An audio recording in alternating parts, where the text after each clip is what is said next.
Welcome all to the Insight NFL podcast. We're back, as promised, following up our one quarterback mock draft from last night.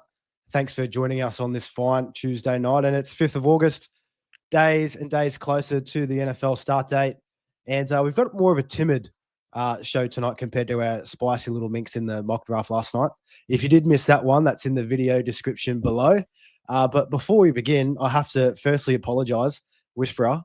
I was hoping to have some red carpet ready to go for your backup, or sorry, your second appearance of the NFL pod, but you're just too keen to get back on here and chat NFL. So I do apologize, but thanks for joining tonight. How have you been going, and how'd you like the turnout of your mock draft last night? Yeah, boys, thank you for having me first and foremost. Love talking a bit of egg ball. Big fan. I was pretty happy with it. I don't know, like I took CMC 105.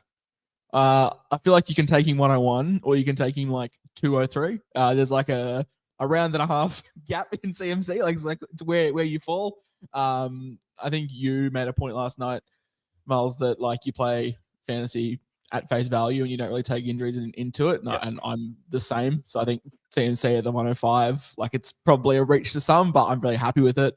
Got a couple of like really good guys late, and it was a really fun draft. I fell asleep for 2 rounds, so stop by and see who. To be fair, I got Kyron Williams and Joe Burrow in like the 3rd and 4th, which is like not awful. So we'll take that for a draft that we fell asleep for 2 rounds. Yeah, you got some nice autos there, and the same thing with CMC. We play this game to win. We're not playing for second place or to sit middle of the pack, and he could be the one to take your team over the top. Mav, mate, looking good as always. How are you feeling after last night's show, and how are you feeling about this more timid show that we have tonight? Yeah, deja vu, mate. It's going to be like that for the next 4 weeks or so. Very much like that. But no, good to be back as always, man. Just saying to Whisperer before, he's only come here because he's after a good team. Otherwise, he just wanted to come here and brag. You look at my team, look at his. You probably take mine over his any day of the week, but he just wants to come in and brag about his team. That's the only reason why he's here. Please. Hey, we take it. We take it. We welcome all.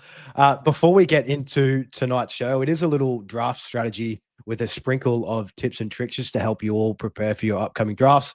We're well and truly in that season. I know, Mav, I think you've got one more spot remaining for your first redraft league that we're running. So if you guys are keen, Mav, just talk us through. Is it a super flex? What's the kind of setup for that league with one spot left? Yeah, PPR Superflex League, 12-teamer.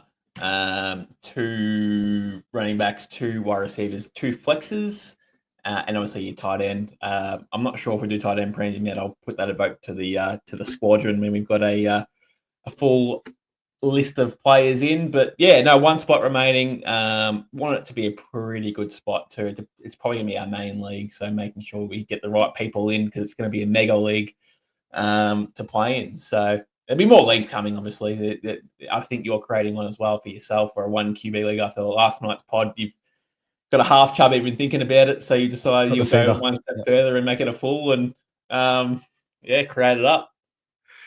Can never go wrong with a full chub, and that's exactly right. 1 QB league, I'll be putting together once Mav can get that one filled up in Superflex. So if you do miss out on that one, don't worry. We'll also have DFAB. He'll be opening up another league, but with more info to come on that one. But before we jump into the meat of tonight's show, a few little pieces of training camp buzz and news to cover that has happened pretty much yesterday or this morning over in America compared to last night. The first little bit I've got here, I think we're officially on booty watch. Kayshon Boutte for the Patriots. He's getting so much hype.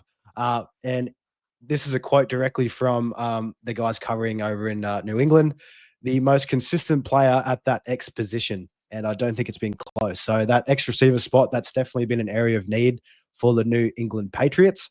Mav, how do you feel about old Mr. Booty? And is he someone to watch out for? Or are you going a different direction in this wide receiver room? I mean, they're crying out for a wide receiver, aren't they? They're crying out to say who's that guy that's going to take them the next step. They've got Stephon Diggs. They've got Kyle Williams.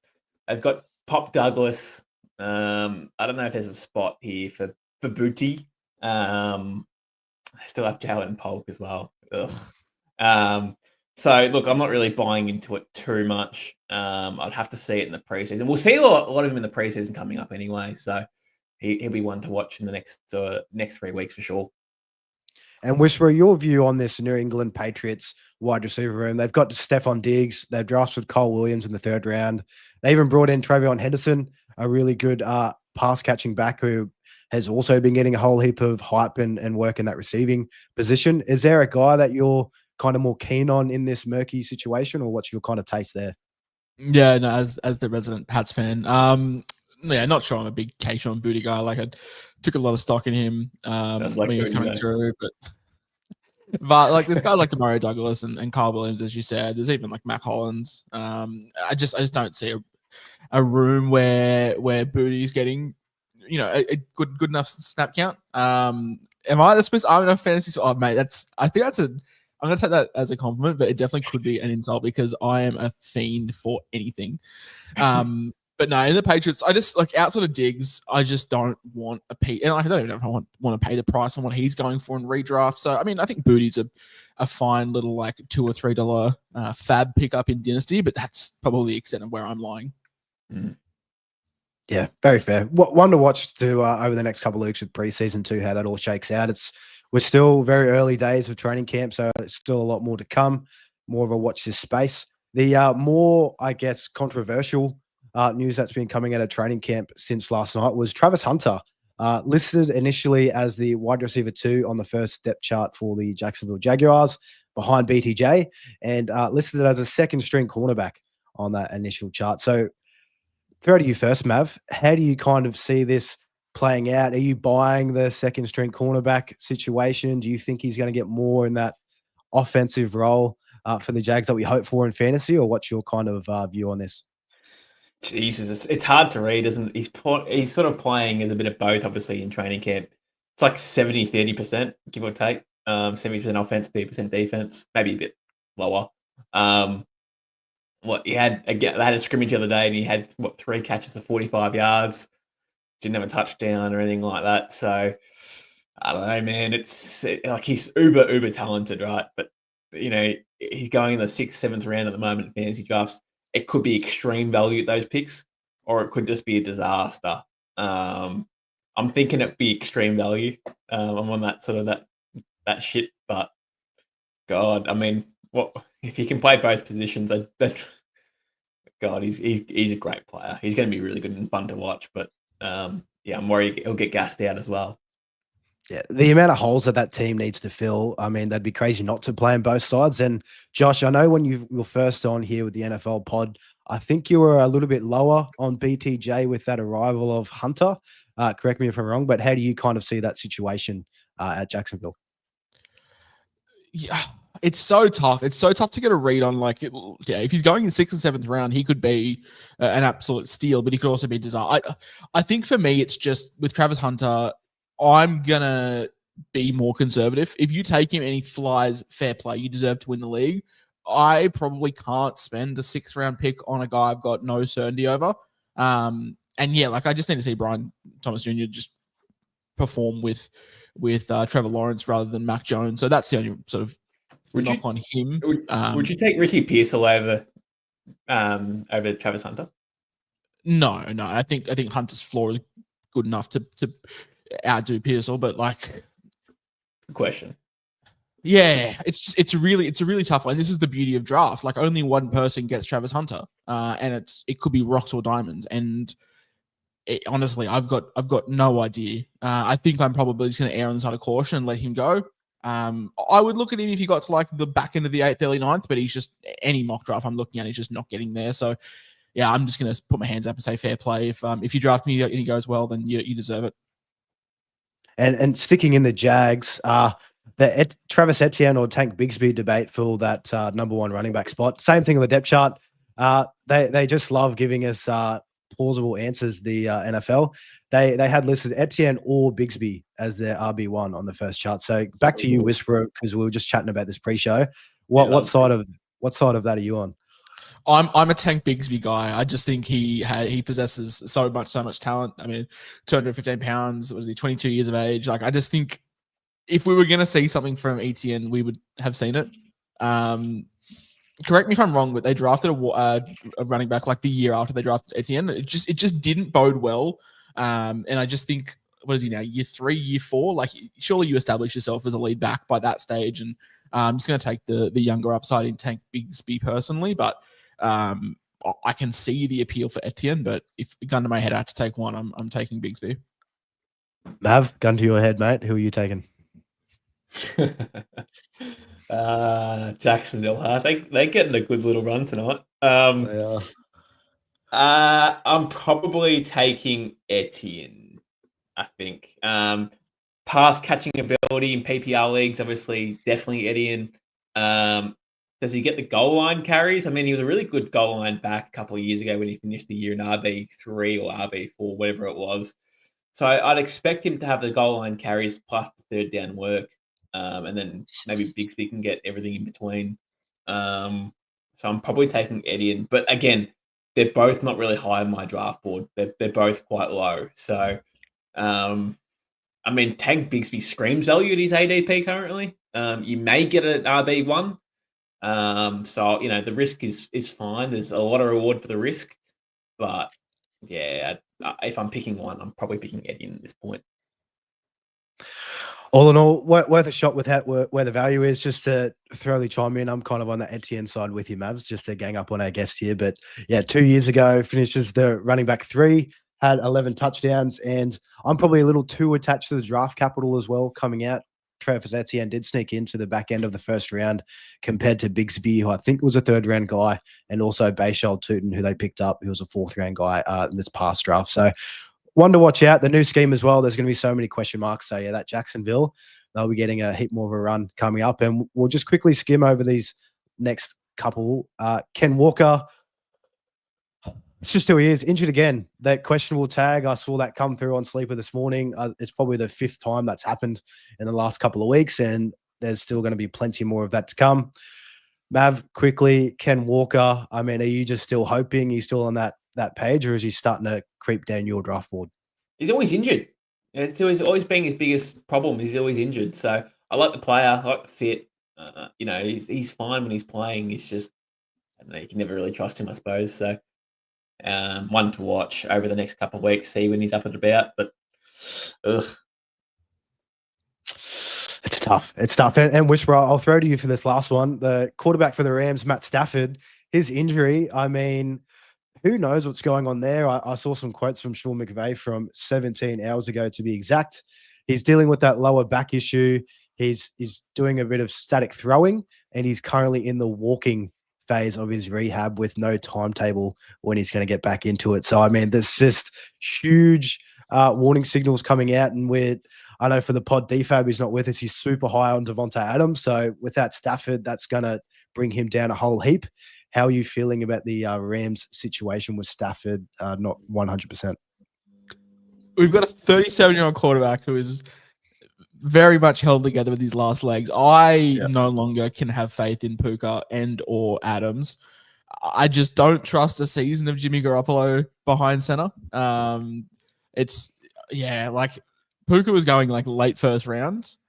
This would have to shift him to like middle of the 2nd at the top, I think. Like it's not good. And obviously competing with Devontae, like I can't have any of these guys now, not with the uncertainty over Stafford. Many are describing this as like back injuries. It's just an old man injury. And if he's fine for week 2, week 3, like who says he's not out 5 or 6? Like it flares up again. So yeah, I'm all out on Rams assets, unfortunately, unless your name's Kyren Williams. Yeah, and this bodes well for Kyren Williams. So good point bringing him up. If that comes down, they're going to have to lean a whole heap more in the run. Mav, Stafford, he's the 2nd oldest current quarterback in the league behind Aaron Rodgers. So quickly on you before we get into the show, how are you feeling about this situation? Yeah, I can understand Whisperer's points, and I actually agree with his points. I think it's hard to argue. Stafford's always had a history of back injuries. Look, I wouldn't say that Puka and Adams are down on my board as such as a result of, but there's massive concerns. If he misses any time, then yeah, he definitely would be on my board because Jimmy G ain't it. He ain't it. So Yeah, there is concern. There is concern. I think he's. I don't know what static throwing means. Is he injured or is he? What does that even mean? Um, but no, he's it's a concern. It is a concern, but hopefully he's up and about. Get some injections and he's back in a week or two. One to watch very, very closely. So that'll wrap us up for the news tonight, but we'll be coming back with more training camp buzz and news. We're going to be overflowing with the amount that comes over the next couple of weeks, and we lead into preseason. This will be the first preseason games coming up on Friday, which we will be previewing to give a little sneak into later in the week's pod. But for tonight, draft strategies. We're heading into the season. I mean, we've got our Insight leagues kicking off within the next couple of weeks. I know I've got my home league, the most important league, kicking off in a couple of weeks, and this is kind of the highest hype time for that kick off. I feel like a majority of people kind of hang out to get as close to the season as they can because all these injuries come up.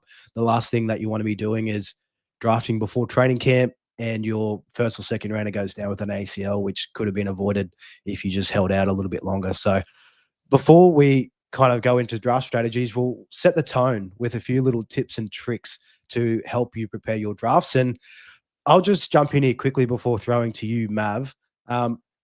One thing that I like to do, I know with so many different leagues, I'm probably not a good example because I'm a degen when it comes to leagues. I can't help myself how many I get involved in. A lot can have different scoring settings. And with that, you can get a little bit jaded with how the players are valued and whatnot. But one thing I love to do, I join a league, I check the scoring settings that are set. Great.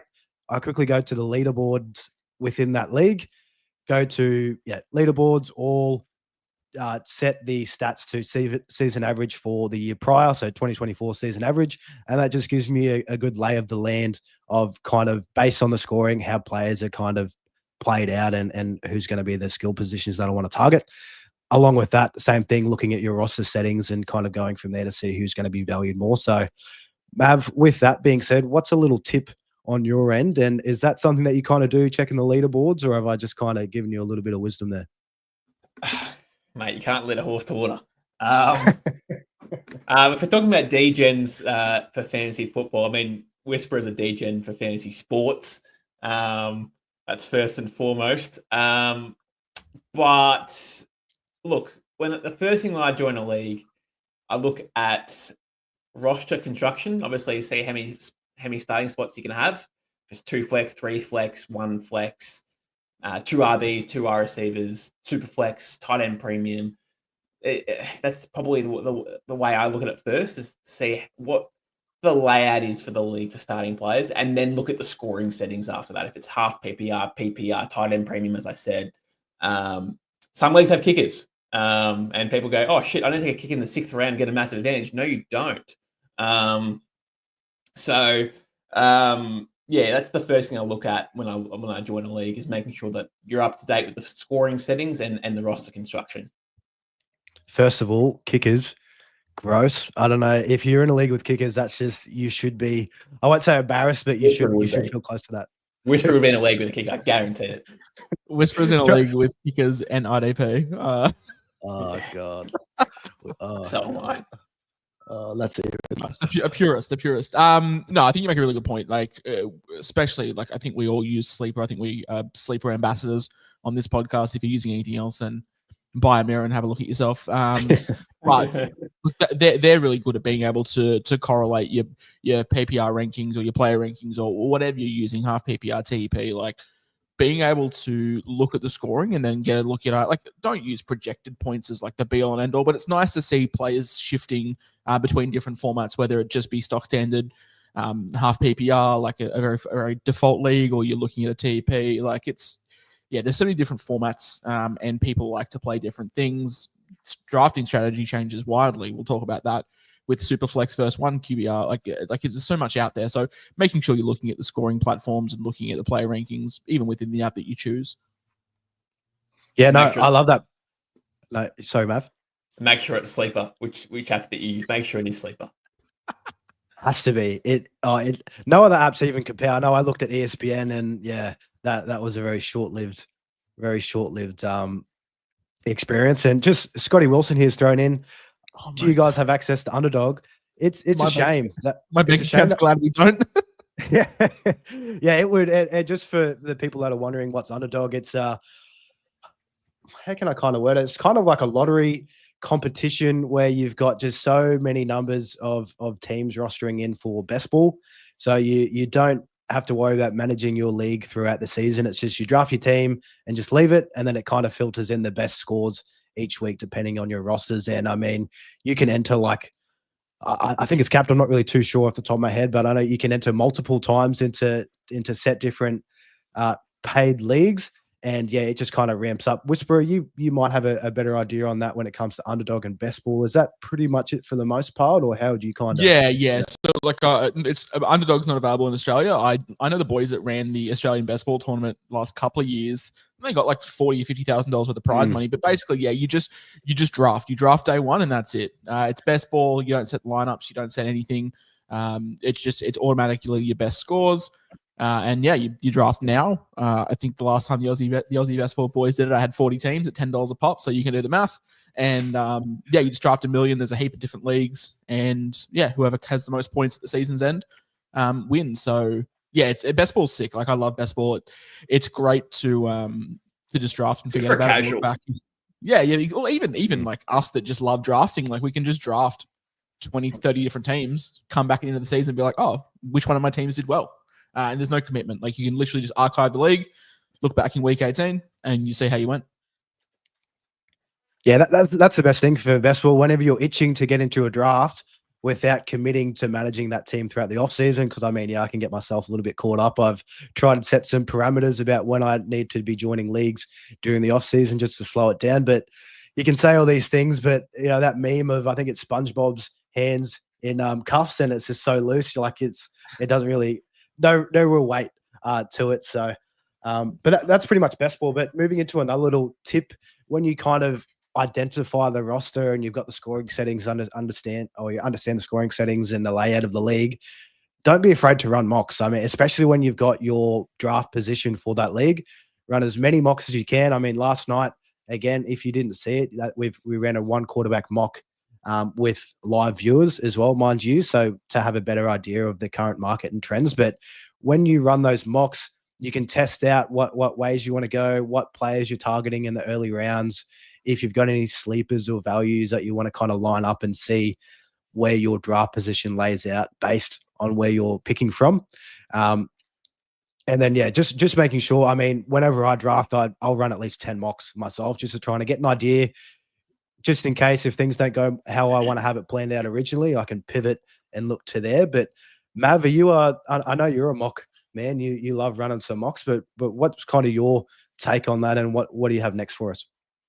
Yeah, mock drafts are essential to knowing where players are sort of going. I know you're mocking against CPUs for majority of the time, but generally speaking, when you do a draft with your mates or online with anyone like that, generally people draft best available anyway, and that's what the CPUs do. So generally speaking, you will have an idea of who's going where. It's very rare that people will start pointing players that are 10 to 12 spots underneath their best available player when you're drafting it, unless you're a real sicko for a certain player. It's very rare that someone will do that. So yeah, a fantastic way. I mean, I try and do a few a year personally. I mean, I've done a lot already just because I'm so keen to play some fantasy football, but I've already probably done about 15 already, to be honest, which is pretty sad, but I honestly have. But yeah, it's a great tool to use. I honestly recommend doing at least 5 mock drafts before you draft. They're quick and easy. They take no more than 5 minutes, 10 minutes if you want to add some people in, your mates in there. But yeah, 5 minutes max for a mock draft. You can smack out 5 in 20 minutes. It's a nice little late night activity I like to do just to settle the mind before going to bed. Just run a whole heap of mocks and get excited. Whisperer, I know you're a fan of the mock. Do you have any final tips for us before we start getting into draft strategies and what we're kind of looking at for the upcoming season? Yeah, right. Yeah, I think your mid rounds are the most important. Like, if you're sitting there and pick the top 2 rounds, like the top 25 players, you sort of know, like, they're not going to outperform each other by a massive amount. Like the top 5, yeah, but between like 20 and 15, like there's not much between them. So you sort of get who you get given, but it's, I'm sure you boys will agree, it's sort of rounds 5 to probably 9 where that you really win or lose your leagues. At the back end, you're just taking guys with upside, you're just taking flyers, and if one of them hits, then so be it. I remember I took Cordero Patterson in like the last round of my league like 4 years ago, and he was like the RB2 for the season. So like that's a rarity. But yeah, you're taking flyers at the back end, and you're taking established guys at the top. So it's really doing the mocks to get familiar with who's going where, and working out like everyone's going to have 2 or 3 my guys, and working out if you can just nab a my guy like a round early in those middle rounds that could be a genuine league winner. So that's probably where you should be spending a lot of your time, in that 50 player to 100 ranked player sort of area. Yeah, and don't be afraid to reach too. When like you mentioned my guys, we'll have a my guys app coming up next week. If they are around early, but you have that strong conviction, I mean, fantasy. Let's not forget, we're here to have fun. We want to take the players that we believe in, so don't be afraid. But with those first 2 rounds, try not to dig too deep into the barrel on that. You want to kind of stay in line with ADP for the most part in those first couple of rounds. Don't want to skew out too much, but well, before we jump into draft strategies, I'll just say, we've got a question here, and Mav, hopefully you've seen this one here in the comments, and because I'm going to put this one on you. Thanks in advance. I'll just read this out here. Yeah, what's up, boys? Question over 8th pick in an 8-man league, full PPR. Chase, Lamb, Bijan, Gibbs, Barkley, Jefferson, and CMC are off the board. Who would you take for picks 8 and 9? Need help. Mav, what would you kind of look at here? I'll tell you where to go. Join our Patreon. Get involved, get into our WhatsApp group, and I'll tell you exactly who I think. That's where you'll find us, Blake. That is the best place to find us for anything fantasy football related. So get involved, mate, and there'll be 10 guys that will jump at you with answers. I'll have the best answer for you, though. I'll give you a free answer. I don't know about you guys. I'd happily just take like a Neighbours into a Collins or a Neighbours into a Gentry. Yep. Just if you're in an 8-man on the hook, just go 2 top 8 wide receivers, or like a wide receiver 6 and like a RB 1 or 2. I'd just straight go back to back into those guys. Yeah, I don't think you can go wrong, really. Like, yeah, the best remaining running back and in that full PPR, Genty's going to have that receiving upside as well, so even better. And yeah, Malik Neighbours, we know just how much of a stud he's going to be. So, or even Nico, I'm super high on Nico this year. But yeah, Mav, I love that, mate. That's shameless. But link in our Patreon is below, by the way, and you can join for free, and that will also give you access to our WhatsApp group that we're going to be very active in all throughout the season. So make sure to join in there so you're not missing out. But moving over now, so we've got you prepped, ready to go before you start drafting. Let's talk draft strategies. And I know there's so many different kind of ways that you can skin a cat. For less of a better term. But I mean, Hero RB has been a popular one where you take an anchor running back in the first 2 rounds, and then you don't take running back again until probably 7 onwards. I think for the most part, you load up in those other positions. RB heavy, vice versa of that Hero RB, you can load up on RBs and kind of punt wide receivers a little bit later on, or late rank quarterback. And I think for me, just kind of leading us off, with all the mocks that I've been doing or I guess we'll talk on a super flex term, because that's another thing. It's very dependent. If you're going super flex, quarterbacks are obviously going to be worth more compared to 1 quarterbacks where you can punt that position a little bit further on if you want to. But I know for me in super flex, that's probably the most dominant leagues that I'm in. Late round quarterback at the moment, I just feel like it's as deep as ever. I mean, from rounds 3 to 6, you've got even from rankings, I mean, from 7 to 18, all of those guys I'm fine to take, and they're all within those 3 to 6 rounds. So I'm starting out with probably RB or wide receiver. I'm going to take one of each in those first couple of rounds if I can, if the way the draft falls. And then, yeah, I'm going to look at those later quarterbacks in the mid rounds of Superflex. Mav, what are you kind of thinking for this upcoming season? I know the trends, the ebbs and flows of each season, things are different from year to year. What are you finding is your preferred strat for drafting? Yeah, I put a Twitter poll out the other day, actually, and it was more sort of focusing on what you do in the first round. Now, a lot of people actually voted for QB, believe it or not, for Superflex leagues. Who you take in the first round? Yes, you probably need a bit more context on what pick you've got, sure. So if you got a first 2-3 picks, you probably do take QB. Later on, you probably don't.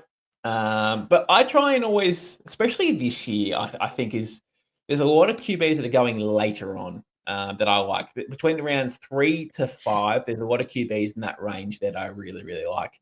So I'm focusing more on taking best available skill position players. Now, in all my drafts at this point, I've got a late pick, so it's hard to say who the first 10, 11, 12 players are going to be. But I always like to draft a good receiver and a good running back in the first 2 rounds, and then round 3, whoever falls back to me. Generally speaking, I'll probably go RB at round 3, and then maybe look at QB. But I could also go wide receiver, running back, wide receiver, running back. So I just try and draft players that have good landing spots, I suppose, in their team. So good offenses or a pathway to being the number 1 fantasy option in their team early on. That's sort of always how I draft. And then we'll play around that. I think that's a good point there, Mav, with kind of you're trying to focus on the better offensive systems and what their kind of projection is going to be for the season. I mean, just as an example, if you're weighing up taking, it's probably a bad example, but Quidshot Judkins before the whole DV case, he was probably going around the Kenneth Walker. Oh, that's probably a bad example as well.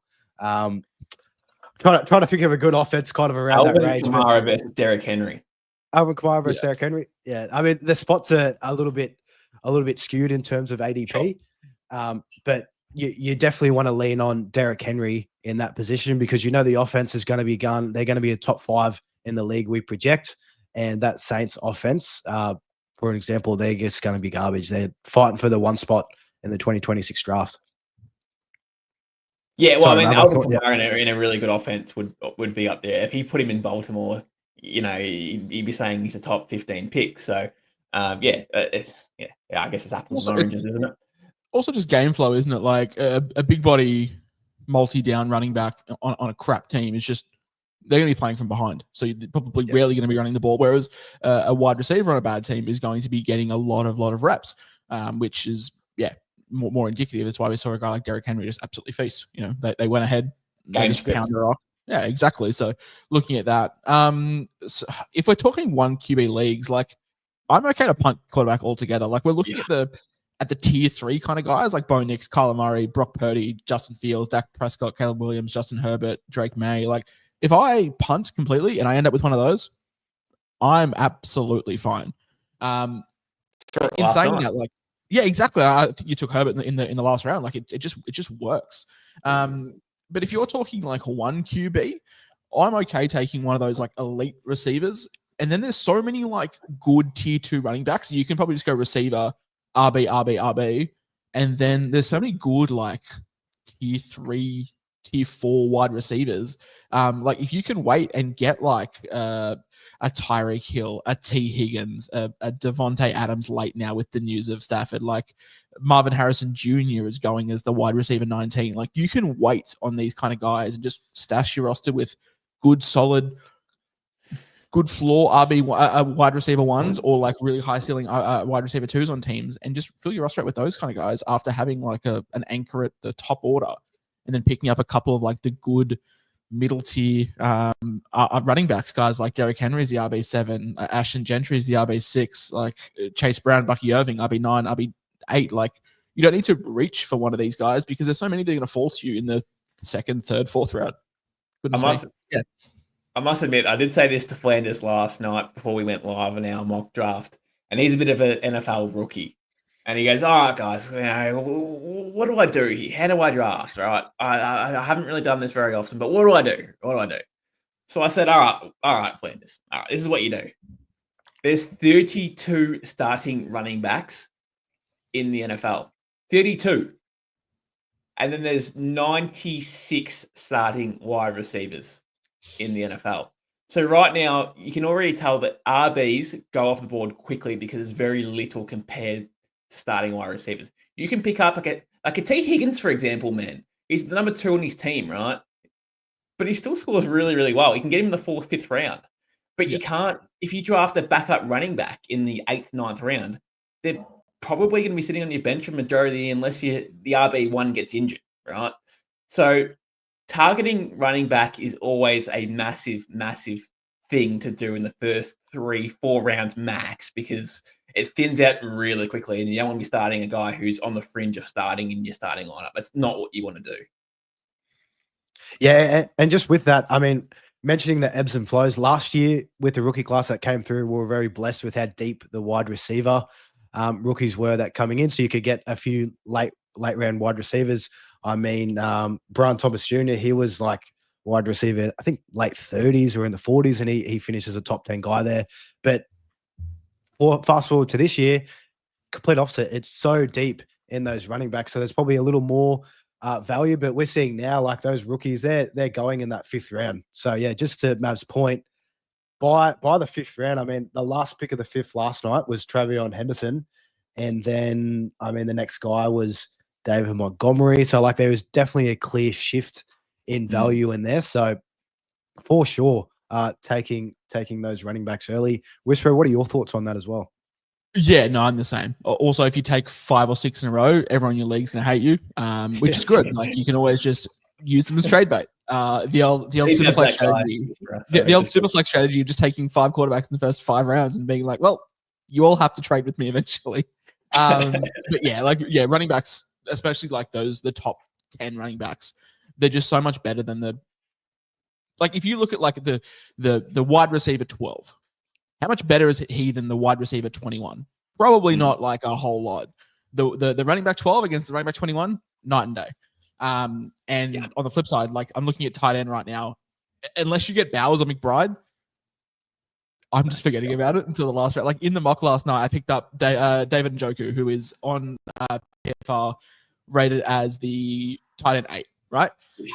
If you look at someone like Evan Ingram, who's rated as the tight end 7, or someone like Brenton Strange, who is the wide receiver, the tight end 20, they're probably the same player in terms of production. So like tight end, you can either stream or not draft at all, punt it completely. But yeah, I think quarterback in Superflex, of course, try and get that out of the way. But running back is the bread and butter. So there's so many cool wide receiver twos. It's the same with QB as well, yeah. Like the top 5 will score really well, generally speaking. And then between 6 and 15, they'll probably be like, let's say an average 3 or 4 points per game difference. Like not much. Yeah, and you can make up that difference in other skill positions. But you go, Whisperer. I was going to say, I do love Scott Wilson just simplifying this. Just draft good players on good teams. Honestly, it's pretty simple. It's stupid simple. In saying that, though, always draft Kyle Pitts whenever you get the chance. I was waiting for the Kyle Pitts. You got it early. I mean, you completely beat for the first one. He was waiting for it the whole way through. I like that he's Kyle Pitts. I like that he's Kyle Pitts senior this year. I think that adds probably 3 or 4 points to the average per game. Yeah, and he's only like he's been in the league. This is his 4th or 5th year, and he's only 24. Like so young when he came out. I mean, but yeah, see, he didn't even make it on the mock either last night. Looking at through 11 rounds, Tucker Kraft was the last tight end, so that's just disrespectful. I shouldn't have even brought that up because that's just in one of my dynasty leagues. I had a Barry Crocker for a couple of seasons in a row. I traded the house to get Trey Lance. I also traded the house to get Kyle Pitts. Set me back a couple of years. The viewers in our Insight League, how many first round picks you held in our Insight Dynasty League? I had I think I had 8 of the 12. And I had probably six of the second round as well. And I've probably got 5 next year. Just love a rookie. Problem is I stashed all the picks in a season that wasn't the best for rookie talent. So we'll see how it goes. It's hard to pick with rookie drafts. I mean, look, just a little bit of a side note before we get back into redraft, but 2027, that class, 2026 is meant to be a little bit minuscule, but 2027, even following, that's meant to be just absolutely a unicorn of a class. So one to keep along with. But going back to redraft strategies, and I know we touched on this briefly, Mav, I think you were mentioning, you're liking that back end of the first round for your drafts this league. What's your reasoning behind that? I mean, compared to the first kind of 5 picks. Yeah, well, we're talking Superflex leagues, or are we talking just normal mock drafts? 1 QB leagues. Let's go with Superflex. Yeah, Okay, let's cool. stick with that. The reason why I'm liking the back end a lot more this year compared to other years is because you've got guys like CeeDee Lamb, Ashton Genty, Malik Neighbours, Amon-Ra St. Brown, Christian McCaffrey. I can't think of anything else top of my head. There's probably a couple more. You can get 2 of those players on your team currently. You're probably not going to get Joe Burrow, but you could. So you're going to get a bunch of those players onto your side, and they're like, we're talking like really good players, man, with high upside. Puka Nacua is another one too, if with a healthy Stafford. So you'll get a bunch of those players into your team this year, and you know they're going to produce a really good score. Compared to number 1, where you're probably going to get Josh Allen. Yeah, he's obviously really good, and then you're probably going to get like a top borderline top 24 player. So yeah, I mean, mate, CeeDee Lamb's screaming value at his ADP currently. Let's say between pick 10 and 12 at the moment. If you can get him with Ashton Genty going the other way, oh my God, no, man, that is just absolutely stacked. And just to pair in with the late round quarterback strategy too. I mean, yeah, you're starting off with those key skill position guys, and if you can kind of double bang them there, for lack of a better term, at the back end of the rounds, I've been loving the turn, the 1-2 turn, because I mean, last night Henry into Amon-Ra, and then if you want to take your quarterbacks in Superflex, you can, you're right on the turn, take them 2 picks apart just to kind of cover that off the board. Whisperer, I know I saw you mention in a chat somewhere you're a big trade out of the 101 spot guy. Is that kind of the same strat for heading into 2025, or what's kind of your take on that as well? I just think it depends. Like, people love to overpay for the 101. So Yeah. especially in a super flex draft, especially people that are going out there looking to grab a Daniels, looking to grab an Allen, looking to grab a Jackson. Like, people love to have these guys, and they generally will give up. Like, I would trade the 101 for like the 212 and the 412 and like a 5-1. Like, I would stack up in a lot of the three middle round draft picks, because there's so much value, I feel like, in these back ends of the thirds, back ends of the fourth, back ends of the fifth, that I'm happy to give up one of these guys. Like, in a 1 QB league, it's probably a little bit different. Like Jamar Chase, a Jamar Chase or a Bijan, like, they're probably just too good to have as skill position players. Like, this on them is massive. But yeah, in Superflex, like, I'm a huge trade out of the 101 guy, even if it's trading back. Like, even if it's like going from like the 101 to the 105, and you're getting the 105 in like a third round. Yeah, happily do that. Yeah, and that's the thing too. Like, it's very, very league dependent. Like you said, some people, they love trading up to that 101 spot. I know I was in a league when Patty Mahomes was the king of the castle there for a bit. Huge Chiefs guy. That was just, I mean, I hope he's not watching this, but you were just licking your lips because you're not, because you knew that, and I put him out on you. Sorry, Paul, but you knew that, like, he, like I mentioned earlier, fantasy, we want to get the guys on a team that we root for in real life. And knowing him, massive Chiefs fan, you always knew that you could get a little bit more gravy than probably what was needed to get that deal done. But Mav, when it comes to draft strategies, is there anything more that you kind of want to look to add to help out the listeners here?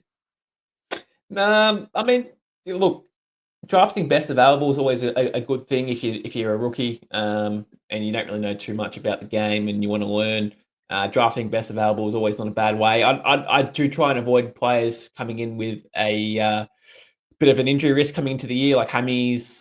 Justin Jefferson's a little bit of a concern, but at the same time, he's too good not to draft him. Obviously, let him go. You'd obviously take Justin Jefferson over like a, I don't know, Puka Nacua, for example.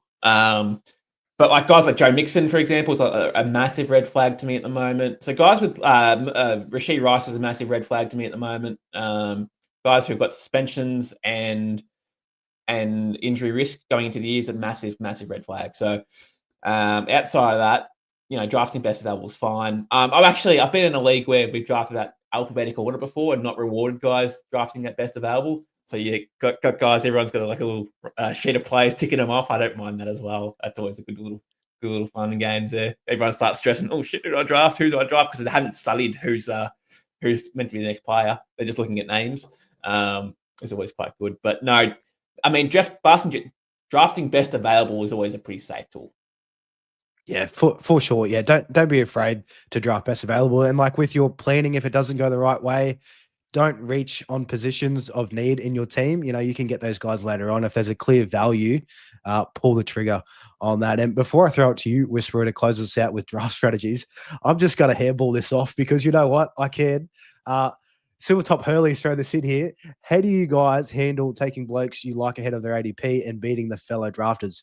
I think getting 2 to 3 in round 5 to 9, right, makes or breaks you. Like, and Whisperer, you touched on this early on. Most get their rounds 3 to 4, right? So yeah, like you mentioned, those later rounds from 5 to 9, that's where you can really make up the difference. What's your kind of handle on this? Yeah, I think it's like drafting ahead of their ADP. How much? Like if you've got the 60th pick and someone's projected to be like the 72nd, like that's fine. Like that's one round. But if a guy's like 100th ADP and you're in like the 75th pick, you're like, I could probably just wait. Unless that same player is loved by someone in front of you, like you're going to be able to get them back on the next 24 picks, assuming it's a 12 thing. So like I'm not reaching more than, I'd say like 10 to 12 picks above the ADP because you're just backing that if it's your guy, then you're going to be able to get them closer to their ADP. Like I'm all for drafting above, but not like excessively. And I think the good thing too with Sleeper, you can kind of see, like it'll give you a little green line indication when your next pick is up. So you can kind of see where those guys are. And if you do have someone in mind that's ahead of ADP, if they're 10 or 12 spots below that, there's a good chance they'll probably be there. If and nobody in your league is kind of feeling that same way. So that's another good indicator to take it. Whisperer, before we close out here from our draft strategies, was there anything else that you kind of wanted to touch on with in your takes that you have upcoming with your NFL drafts? Just draft a lot of Oklahoma Sooners, guys. You'll be sweet. Big Sooners fan. So just Baker Mayfield, get him in, like you're set. No, it's having a plan, isn't it? Like when you're on Sleeper, you shouldn't be playing on either platform. Probably just have like 2 or 3 names just ready to go, not queued, but just like nothing worse. And you get to the pick before you, the bloke in front of you snipes you, and if you're in like a 60-second or a 2-minute shot clock, you shit your pants. Like you start panicking, you start scrolling, you're like, oh crap, who do we take now? So just have a couple of players queued up. That you're okay taking, and like I'm not sitting saying there, sit there with a 64-page notepad of notes on players, but just have a rough idea. All right, cool. I'm drafting from the 108. Like these are the 3 names I want here. Okay, cool. I'm at the 204. What are some players that are going to be around here? And it just goes back to what we were saying earlier about just doing some mocks. Just get in the lab, grind some mocks, and you get a rough idea where players are drafting. And if you do mocks with the same sort of 10 to 15 blokes every night, then you know that what their tendencies are going to be and stuff. So just be prepared more than anything. It's preparation beats poor. What's the saying? Poor planning, something. Just plan better. I can't help you. I can't help you with that one. My mind's just gone blank. But yeah, long story short, be prepared. Planning is cool. You know, I'm a big planner guy. Same thing. I used to kind of get caught when I was first playing. I'd have my sleepers in my queue, and when you are on the clock and you miss it, that's probably the worst thing that you can do is having your sleeper in there, guys that you kind of have highlighted that are rounds away. Mav, when it comes to you with that, just closing us out here, I know you're a big planning guy too. You love to be prepped for that kind of stuff. What's your thoughts?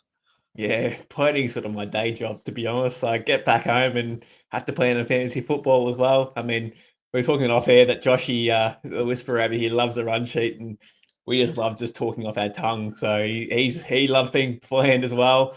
But no, look, let's be honest. It's mock draft season, boys. It really is. We're in August.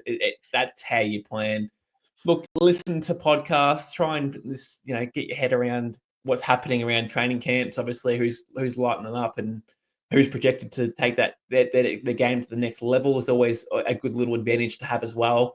Staying informed with the information provided. That's pretty much all I've got. Love it. That's all we pretty much need. And mock drafts. We will be dropping mocks every Monday, mock draft Monday, like our first one last night. So make sure to stay in track with that. We'll probably go with a super flex next Monday just to kind of keep mixing it up there and give you guys a different taste. But all in all, that's the draft strategies and tips and tricks. Hopefully you guys have kind of taken some value away from that. And more importantly, if you do get into our Insight redraft leagues, they will be 2-minute timers. So if you're not prepared, we won't be, taking back those picks. You're just going to have to suck it up, and the draft goes on. So don't miss out on that. We will be back tomorrow night with a Dynasty Primer show to jump in that. But before we go, there we go. The how many P's is that? Proper planning and preparation prevents piss poor performance. Couldn't have said it better myself. So top early. To the T, to the absolute T. But before we sign out, Whisperer, I know you've been doing some EPL Supercoach content. I know that's been fairly new in the streets. So please, mate, the floor is yours. Let us know what's been going on in the EPL Supercoach world.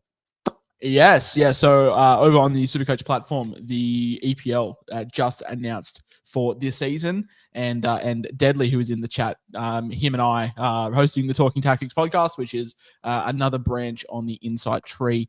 We've had 2 episodes. We'll have 2 more coming this week. The season is starting next Sunday. So if you do like a bit of the English Premier League, then come over and watch me and Deadly talk a whole lot of waffle every week for the next 38 weeks. Don't know how I signed up for that. Was planning on having a really nice quiet summer, but unfortunately not to be. So Talking Tactics, it's on this YouTube channel, but also just search Talking Tactics wherever you get your podcasts. Good reception to start, boys. That was on the run sheet. Yeah, Mav, I actually just want to ask you before we sign out: Are you a soccer guy at all, or English Premier League, or? I used to be. Sort of 10, 15 years ago. I sort of fizzled out of it a little bit, but I still kept my eyes on it. And the Whisperer and Deadly are doing some good work over there, so they'll probably get me back into it. And Supercoach probably got me into it as well. I love playing a bit of fantasy sports, so that always keeps you invested in something. Make sure you check that one out, guys. And thanks, Josh, for jumping in tonight. Mav, as always, mate, a pleasure. We will be back tomorrow night with a little bit of Dynasty content. Thanks for tuning in. We'll see you tomorrow.